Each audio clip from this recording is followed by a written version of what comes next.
శత్రువులన్నీ ఎలా జయించాలో ఇంకొక 2 విషయాలు చెప్పాలని ఆశపడతా ఉన్నాను. ఎందుకు ఈ వర్తమానాన్ని పొడిగిస్తున్నాను అనంటే, ఈ సంవత్సరం ఈ దినాలు ఎలా ఉన్నాయంటే చాలా చెడ్డ దినాలు, చాలా భయంకరమైన దినాలు. కాబట్టి దేవుడు మనల్ని ముందుగానే ఏం చేస్తున్నాడంటే సిద్ధపరుస్తున్నాడు.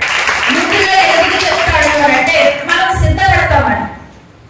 ఒక కళ ఇస్తాడు, ఒక దర్శనాన్ని చూపిస్తాడు. ఎందుకు ఇస్తాడు అని అంటే దానిలో నీకు జయమిస్తాను, నువ్వు సరి చేసుకుంటే దాంట్లో నుండి నీకేమొస్తుంది అంటే జయం వస్తుంది అని ముందుగానే మనకు చూపిస్తాడు.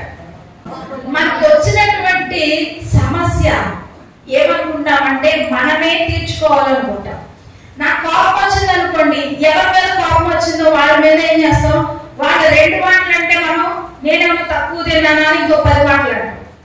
వాళ్ళు 2 బూతులు మాట్లాడితే నేనేమనుకున్నా ఇప్పుడు ముసుగేసుకొని ప్రార్థనకి వెళ్తున్నాను, కానీ పూర్వం నా స్థితి ఏంటో తెలుసా, నా నోరు ఎత్తేనా నువ్వు ఎందుకు పనికిరావు, పూర్వం నా స్థితి కనుక నీకు గుర్తు చేశానా నువ్వు ఇక మాట్లాడలేవు అంట.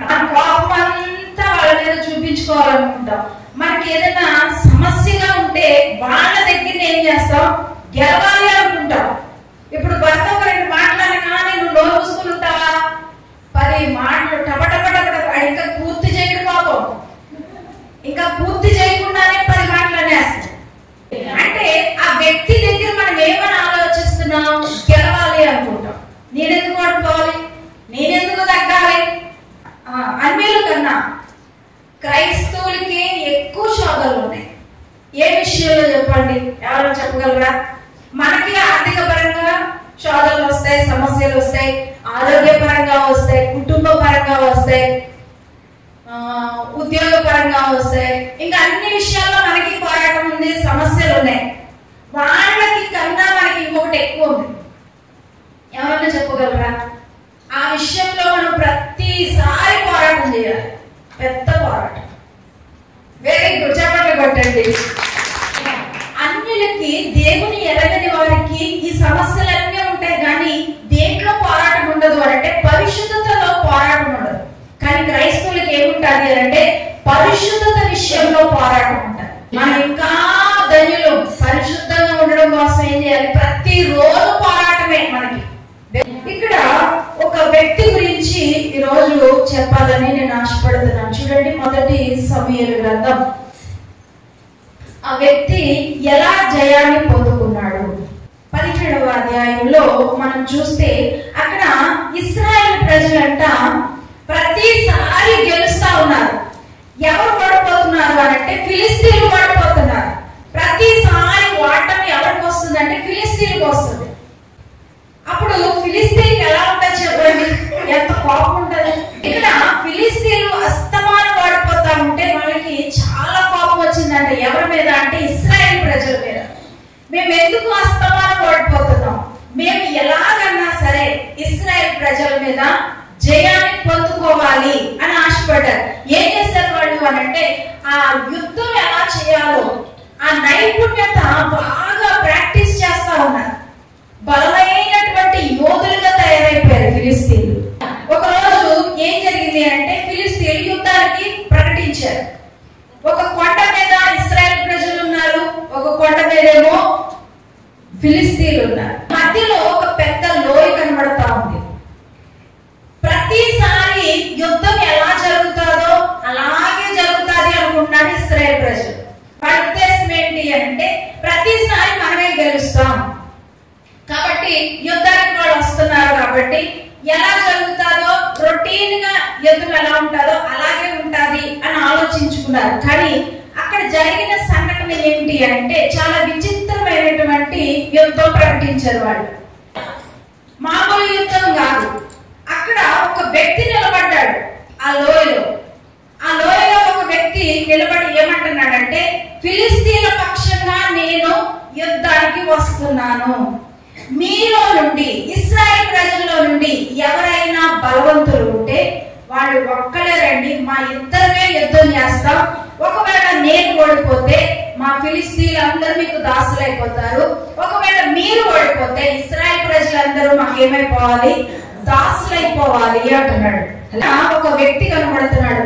ఆ వ్యక్తి ఎవరు అనంటే గొల్యాతు.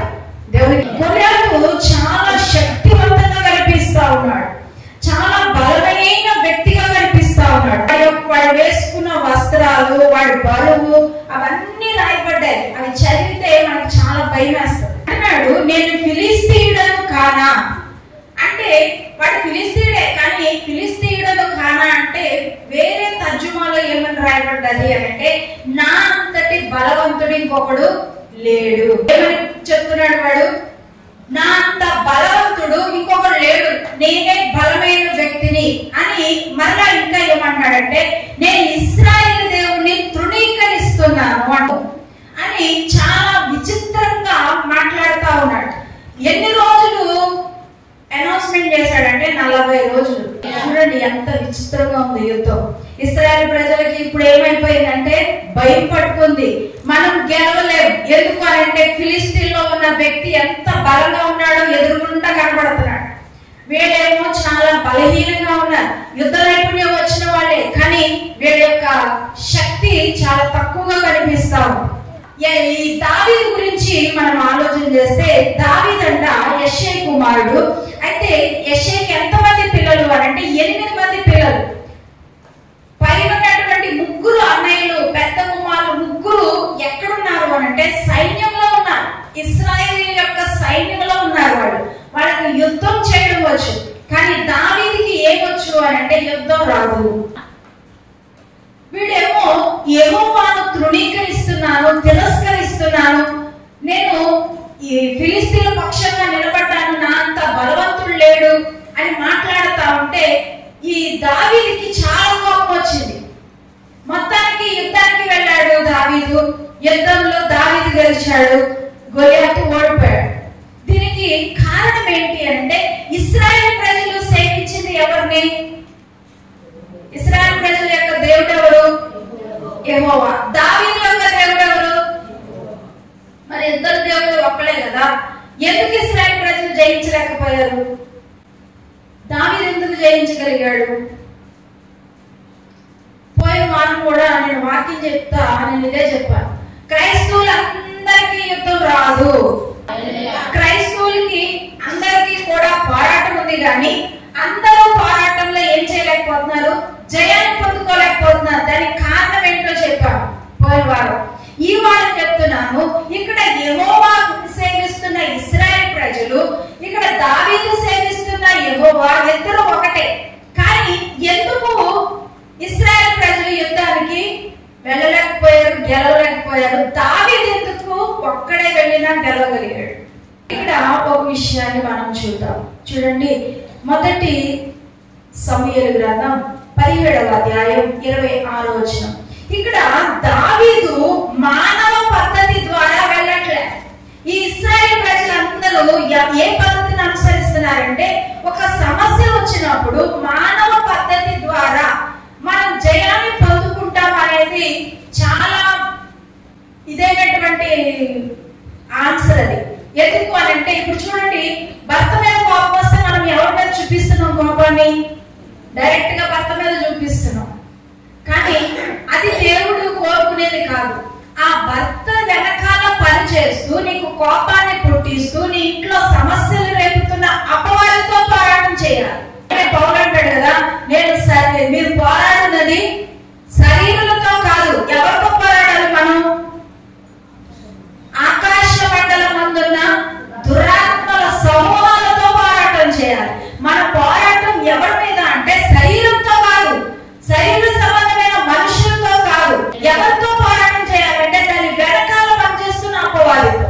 ఇప్పుడు నీ భర్త ద్వారా నీకు ఏదైనా శోధన వచ్చింది, లేకపోతే గొడవ జరిగింది అంటే ఆ గొడవకి కారణమైనటువంటి అపవాదిని బంధించాలి. కానీ మనం ఎవరి కోపం చూపిస్తాం? గిన్నెలు ఇసిరేసి కోపాన్ని ఎవరి మీద చూపిస్తాం? భర్త మీద చూపిస్తాం. చూపించగానే అక్కడ ఇంకా ఎలాంటి పరిస్థితి ఎదురవుతుంది? ఇంకా అసమాధానం, ఇంకా గొడవ పెరుగుపాతి, కానీ తగ్గుద్దా? తరగదు. నువ్వు కోపగించి 3 రోజులు 4 రోజులు భోజనం చేయడం మానేస్తావు, వాడు తినడం మానేస్తాడు, నువ్వు ఇంట్లో వండవు. ఇవన్నీ జరుగుతాయి కానీ జయం అనేది కనబడదు. మళ్ళా నీ కుటుంబంలో ఏమొస్తాయి అంటే అసమాధానం ఎదురైపోద్ది. ఇంకా అది కనీసం ఒక నెల రోజులు ఏమవుతుంది, కొనసాగుతూనే ఉంటాయి. మరలా దేవుడు ఏదో కనికరించి మొత్తానికి ఆడిని మార్చడమో నీ మొహాన్ని మార్చడమో చేస్తే అప్పుడు కొంచెం వెలుగుతాయి మొఖాలు. ఎందుకు చెప్తున్నానంటే మనకు వచ్చినటువంటి సమస్యల్ని మానవ పద్ధతి ద్వారా మనము జయించలేము. నువ్వు సేవించేది ఏమో యేసు ప్రభునే, సంఘంలో అందరూ సేవించేది యేసు ప్రభునే, కానీ జయము మాత్రం అందరికీ రావట్లేదు. కారణం ఏంటి అంటే మానవ పద్ధతిని వాడకూడదు. ఏమంటున్నాడు? మొట్టమొదటిగా దావీదు మనకి నేర్పించేటటువంటి యుద్ధ నైపుణ్యం ఏంటి అంటే నీవు దేవునికి చెందిన వాడవు అన్న విషయాన్ని గుర్తు చేసుకోవాలి. ఫస్ట్ ఇక్కడ దావీదు జయించడానికి, ఇశ్రాయేల్ ప్రజలు ఓడిపోవడానికి కారణం ఏంటి అంటే దావీదు ఏమని ఆలోచిస్తున్నాడు అనంటే నేను ఎవరికి చెందిన వాడంటే జీవము కలిగిన దేవునికి చెందిన వాడను. నా దేవుడు ఎవరు అనంటే జీవము కలిగిన దేవుడు. ఆ సైన్యంలో ఉన్న నేను ఎవరి పక్షంగా వస్తున్నానంటే యెహోవా పక్షంగా వస్తున్నాను అంటున్నాడు. ఫస్ట్ మనకి ఏం తెలియాలంటే మనం ఎవరికి చెందిన వారమో మనకి తెలియాలి. మంచి ఆలోచన ఏంటి అని అంటే నువ్వు ఎవరికి చెందావో అది నువ్వు కనుక మర్చిపోకుండా గుర్తు చేసుకుంటే సాతాను గాడికి ఏం కలుగుతుంది తెలుసా? ఒడుగు పడతారు. నువ్వు ఏ పరిస్థితిలో ఉన్నా, ఎలాంటి సమస్య వచ్చినా నేను దేవునికి సంబంధించిన వ్యక్తిని అని నువ్వు తెలుసుకుంటే కనుక సైతాను గాడు ఒడికిపోతాడు. బాబోయ్ బాబోయ్ అంటాడు. ఎందుకో తెలుసా? చూడండి 100వ కీర్తన 3వ వచనం. ఇక్కడ ఎంత చక్కగా చెప్తున్నాడో చూడండి. మనం ఎవరి వారమంట? ఆయన వారం. మనం మన వారం కాదు, మనం దేవునికి సంబంధించిన వాడు. చాలా సార్లు మనకి ఏదైనా సమస్య రాగానే మనం ఏమైపోతామంటే మనం ఎవరికి చెందిన వారమో మర్చిపోతాం. ఫస్ట్ మర్చిపోయి ఏమంటాం? ఫస్ట్ వర్డ్ ఏంటి? నాకు ఎవ్వరు లేరు. అందరూ అంటారు కానీ ఏమంటారు? నాకు ఎవరు లేరు, నేను అనాథలో ఉన్నా, నన్ను ఎవరు పట్టించుకోలేదు. ఆ మాట క్యాచ్ చేస్తాడు అపవాది. నీకు ఇంకెప్పటికీ జయ జీవితం ఉండదు, నువ్వు ఒంటరిగానే బతకాలంటాడు. నీ జీవితంలో ఎంతమంది ఉన్నా నీ జీవితానికి సంతోషం లేకుండా చేస్తాడు, నీ జీవితంలో ఆనందం లేకుండా చేస్తాడు, ఆ పోరాటంలో నీకు జయం రాకుండా చేస్తాడు. ఎందుకంటే నువ్వేమంటున్నావు? నాకు ఎవరు లేరు. ఇక్కడ ఏమంటున్నాడు? మీరు ఎవరు వారంట? ఆయన వాళ్ళు.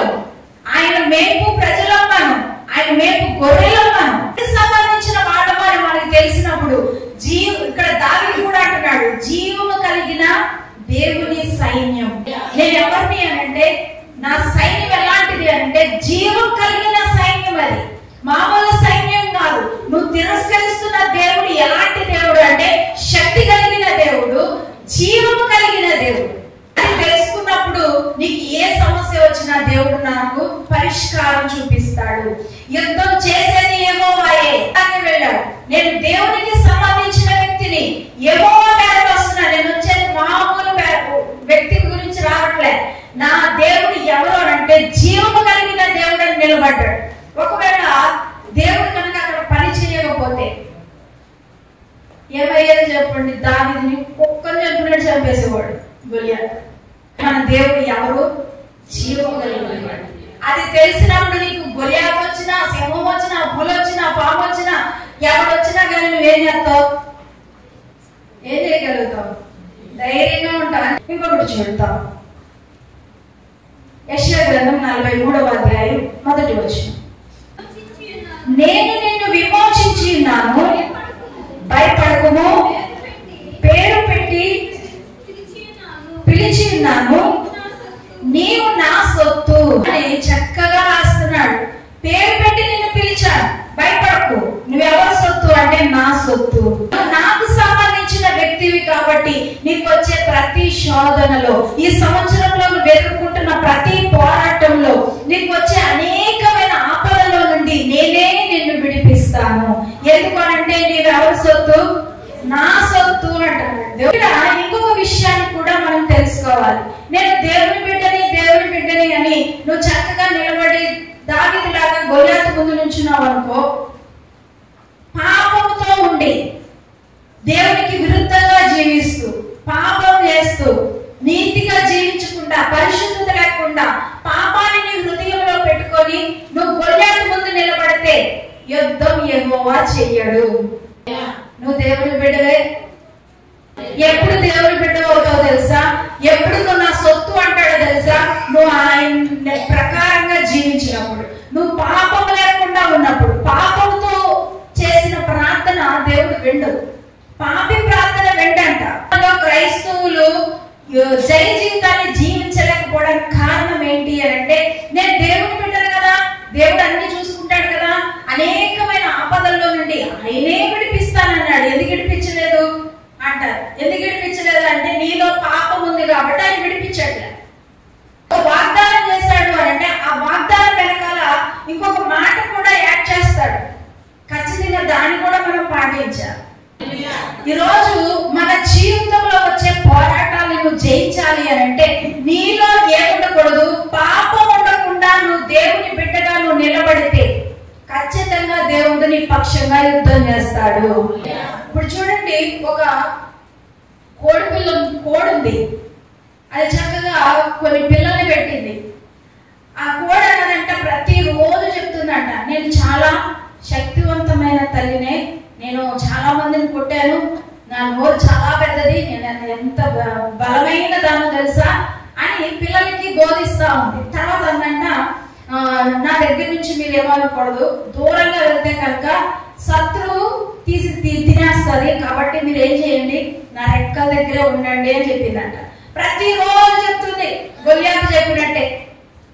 ప్రతిరోజు ఏం చెప్తుంది, నువ్వు పలానా వాళ్ళ ఇంటికి వెళ్ళకు, టీవీ చూడకు, సినిమా చూడకు, బట్టలు మంచిగా వేసుకో, కరెక్ట్ గా ఉండు, పరిశుద్ధంగా ఉండు, నన్ను విడిచి దూరంగా వెళ్ళకు, నాతోనే ఉండు, నా దగ్గరే ఉండు, నాతోనే ఉండాలి, ఇవన్నీ చెప్తా ఉంది. నువ్వు దూరంగా వెళ్తే కనుక అపవాది చేతిలో, శత్రువు చేతిలో పడిపోతావు అని చెప్తా ఉంటే, ఈ ఒక కోడి పిల్ల అనుకుందంట, మా అమ్మ రోజు ఇదే చెప్పుద్ది, రోజు ఇదే మాట్లాడుతుంది, అక్కడికి వెళ్ళొద్దంటది, సినిమా చూడొద్దంటది, ఫ్రెండ్స్ తో వెళ్ళొద్దంటది, మంచిగా ఉండంటది, ప్రార్థన చేసుకో అంటది, రోజు చెప్తుంది కదా. ఎందుకులే ఒక్క రోజు ఏం చేద్దాం, కొంచెం బయట ప్రపంచం ఎలా ఉందో చూసొద్దాం, ఎందుకు దూరంగా వెళ్ళొద్దంటది, ఎందుకు లోకంలో కలవద్దంటది, ఎందుకు నాతో అంటు పెట్టుకొని ఉండమంటుంది, ఒక్కసారి లోకం ఎలా ఉందో చూద్దాం అని కాస్త దూరంగా వెళ్ళిందంట. మేడం ఎలా ఉందో లోకాన్ని చూసొద్దామని ఆ కోడి పిల్ల ఏం చేసింది, కొంచెం దూరంగా వెళ్ళి లోకాన్ని చూసి చక్కగా సంతోషంగా తిరుగుతా ఉంది. తిరుగుతా ఉండేసరికి కరెక్ట్ గా శత్రువు వచ్చేసాడు. శత్రువు రాగానే ఇప్పుడు అంటుంది, నేను ఎవరు కూతుర్నో తెలుసా, పలానా కోడి కూతుర్ని, నన్ను ఏం చేయలేవు, మా అమ్మ చాలా శక్తిమంతురాలు అంటే ఆ శత్రువు అన్నాడంట, పిలు అని అంటే, అమ్మా అమ్మా అమ్మ అని పేరు పెట్టి ఎంతసేపు పిలిచినా ఎక్కడ ఉంది, ఇది ఊరు అవతలకి వెళ్ళిపోయింది, తల్లి ఏమో ఎక్కడ ఉంది, దానికి ఏం వినపడుతుంది, వినపడదు. వెంటనే ఆ శత్రువు అందంట, నువ్వు మీ అమ్మ కోసం గొప్పగా చెప్పావు, కానీ నువ్వు ఉన్నది ఎక్కడో తెలుసా, నా లోకంలో, నా రాజ్యంలో ఉన్నావు, నా ప్లేస్ లో ఉన్నావు, ఈ ప్లేస్ నాది, ఈ ప్లేస్ నాది, నా సొత్తిది, నా సొత్తులోకి వచ్చావు, నా ప్రజలు ఉండాల్సిన ప్లేస్ లోకి వచ్చావు, లోకంలోకి వచ్చావు. లోకంలో ఏముందో తెలుసా, నేత్రాస, శరీరాస, జీవపుడవం ఉన్నాయి, అవన్నీ నీకు చూపిస్తున్నాను. ఇప్పుడు నువ్వు ఎంత అమ్మా అమ్మ అని మొత్తుకున్నా మీ అమ్మకి వినపడదు. ఎందుకంటే నీకు మీ అమ్మకి మధ్యలో నేను ఏం చేశాను తెలుసా, పెద్ద అగాధం పెట్టాను. నీకు మీ అమ్మకి మధ్యలో సమాధానం లేకుండా చేశాను. నిన్ను నీ అమ్మ దగ్గర నుండి దూరం చేసి లోకం అనే ప్రపంచంలోకి తీసుకొచ్చాను అంట. మీకు అర్థమవుతుందా? హల్లెలూయా. అలాగా దేవుడికి దూరంగా వెళ్ళిపోయి లోకంలో నిలబడి నేను దేవుడి బిడ్డని, నువ్వు నన్ను కాపాడు అంటే దేవుడు వింటాడా? తల్లికి వినిపించిందా కోడికి? కోడి ఎంత శక్తివంతమైన తల్లో తెలుసు, తెలిసినా కానీ ఏం చేయలేదు, కాపాడుకోలేదు. లేకపోయింది. ఎందుకు? కోడి తల్లి దగ్గర నుంచి దూరంగా వెళ్ళిపోయింది. ఈరోజు ప్రార్థన జీవితం లేకపోతే క్రీస్తు ప్రభు ఈ భూమి మీదకి ఎందుకు వచ్చారు అని అంటే మునుపు దూరస్తులైన మిమ్మలను సమీపస్తులుగా చేయడానికి వచ్చాడు. తండ్రితో ఏకం చేయడానికి వచ్చాడు. అందుకనే దేవుడు అంటాడు కదా, నాతో అంటుకట్టబడండి అంటాడు. మనం దేవునితో అంటుకట్టబడాలి, ఆయనతో సహవాసం చేయాలి, ఆయనతో రిలేషన్షిప్ మెయింటైన్ చేస్తూ ఉండాలి. అప్పుడు మనం డాడీ అని పిలవగానే వెంటనే దగ్గరికి రెక్కలు కప్పేస్తాడు. ఏ దుష్టుడు ముట్టకుండా కాపాడుతాడు. ఈరోజు మనం దేవుని పక్షంగా నిలబడి దేవుడు నా పక్షంగా యుద్ధం చేయగలడు అని ఎప్పుడు చెప్పగలము అనంటే నువ్వు దేవుడితో సహవాసం చేసి దేవునికి దగ్గరగా ఉన్నప్పుడే దేవుడు వింటాడు. దానియేలుని తీసుకెళ్లి సింహాల గుహలో వేసేస్తే సింహాలు ఏమీ చేయలేదంట. అదే మనం తీసుకెళ్లి వేసేసారనుకోండి,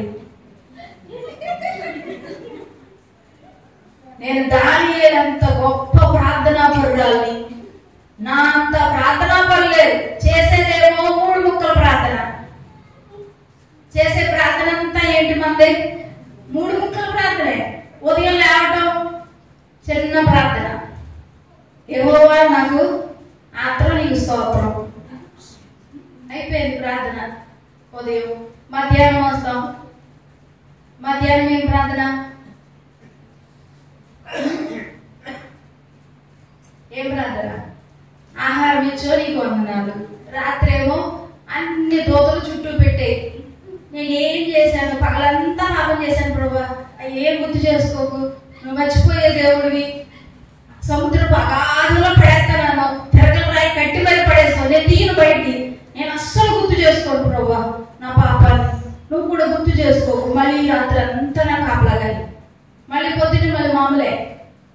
ఆ 3 ముక్కలు ప్రార్థన చేసి దానియేలంతా ప్రార్థనా పరులా ఫీల్ అయిపోయి, ఏంటి దానియేలు వేసినట్టు సింహాల గుహలో వేసేస్తే నిన్నేం చేస్తాయి తెలుసా? ముక్క కూడా ఉండదు, అంత టేస్టీగా ఉంటావు, ఫుల్గా తినేస్తాయి.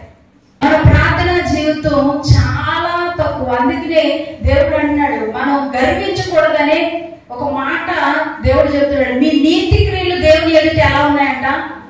మురికి గుడ్డలు. మనం ఎంతో నీతిమంతులు అనుకుంటాం, ఆయన మురికి గుడ్డతో చూస్తున్నాడు దాన్ని. అంటే ఇంకెంత బాగుండాలి మన జీవితం. మనం చేసే చిన్ని ప్రార్థన చూసి ఏదో గొప్ప కార్యాలు జరిగిపోవాలనుకోకూడదు. నీలో పరిశుద్ధత ఉన్నప్పుడు దేవుడు ఖచ్చితంగా నీ ప్రార్థన జవాబిస్తాడు.